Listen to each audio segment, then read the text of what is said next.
Buti na lang nabasa ko to. Grabe. Hiningal ako ang taas.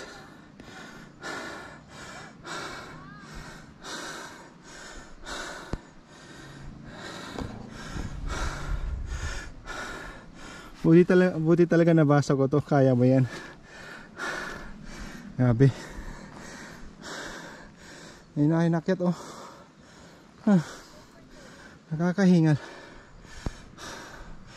Ay, kaya mo yan. Papalakas ka din talaga ng loob, no?